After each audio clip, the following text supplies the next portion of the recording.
Hey there folks, welcome to Spectrum Pulse. We talk about music, movies, art, and culture.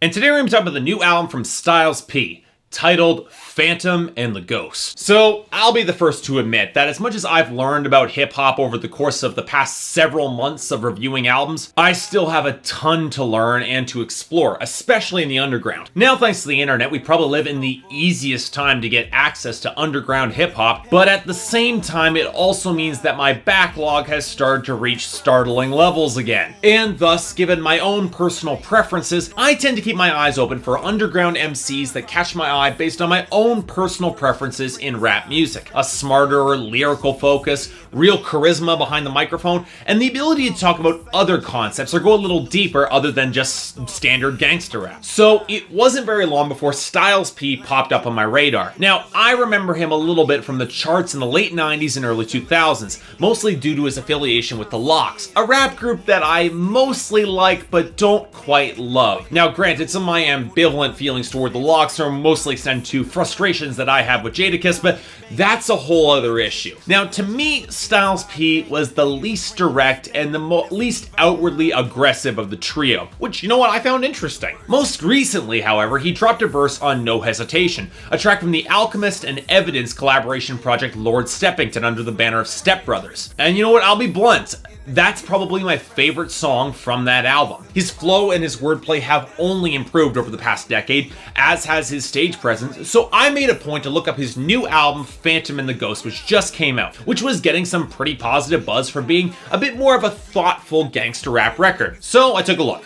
How was it? Well, it's actually pretty solid. If you're looking for a fresh fix of some solid good gangster rap, Styles P delivers pretty well on this record. I won't say that it's anywhere near close to the best gangster rap album that I've heard thus far this year, but it's by no means the worst and has a lot of elements that set it above most gangster rap that you would hear in the mainstream, even if it does render the album a little bit backwards looking and old-fashioned, albeit in my opinion, in a good way. So okay, let's start with Styles P himself. And you know what, I'll say it. He has only gotten better as a rapper over the past decade. I'll reiterate that point. His flow and meter can still get a little bit jerky at points, but his rhymes tend to be solid and well structured, and he's got a fair amount of stage presence. I won't say he's the most dynamic or the most expressive rapper, or that he has the most charisma on this record. When Sheek Louch and Chris Rivers show up, they both stand out a little bit more than he does, but with a knack for more clever wordplay and a complete disdain for the cash and sex jams that tend to dominate mainstream rap, he does stand out, at least for me. And one thing must be noted here, that he did manage to surprise me by handily outstripping Jadakiss and Rocco on their track Sour. And while I will say it's one of the weaker tracks on the album, Styles P's verse, it doesn't really disappoint me. So okay, let's talk about content, the real meat of the album. Well, like Schoolboy Q and Freddie Gibbs, Styles P is playing with the whole thug with a conscience angle, and you know what, he's not bad at it. What sticks out for me about Styles P, rather bizarrely,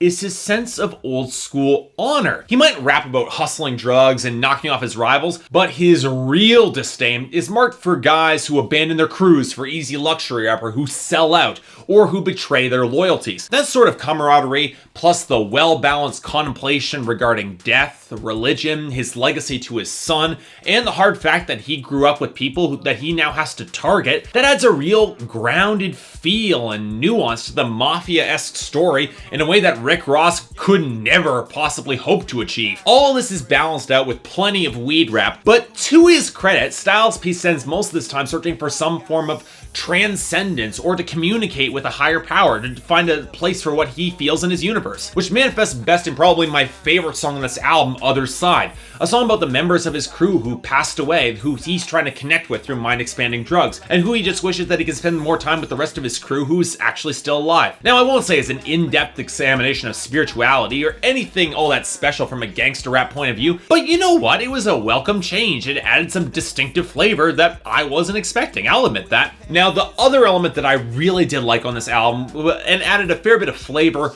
was in the instrumentation and the production, which tend to focus on more subtle, ominous piano and keyboard melody lines with only hints of more processed synths. And I admit, I really like the melodic focus. It definitely helps more songs stand out. Although, throughout some of the earlier tracks of this album, you do start to wish there was a little bit more instrumental diversity in the synth choices. Now this pays off the most in the addition of actual guitar in Other Side, and the ominous twang that shows up in For the Best. If I were to slightly criticize the production here, it'd be one of two areas. The first being the somewhat lackluster beats and percussion. It's not bad by any stretch, but it's nothing all that special. And the second being in the clear songs that are designed for mainstream radio promotion. Sour and We Gettin'. The beats and the production on these songs is rather oily, and in contrast to the chilling piano and keyboard riffs that populate the rest of this album, they don't quite feel as cohesive with Styles P's style as a more old school gangster. That's honestly where I feel Styles P stands out the most in the best possible way. He's not as concerned with the debauchery and the wealth and the women or the hollow displays of masculinity that tend to populate most mainstream gangster rap, and instead has a bit of a more refined sensibility that he mostly plays very low key, which I thought,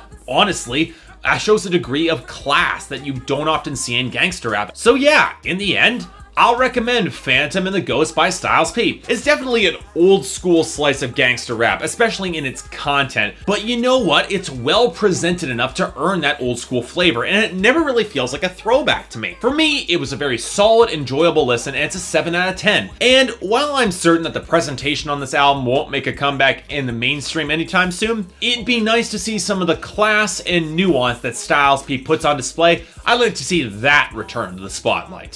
So yeah, thanks a lot for watching. If you'd like to like and subscribe, I'd be more than grateful. Bit of a short review, but that's what you get with some of the just plain good records. They're short, they're sweet, and get the job done. That's what this record does.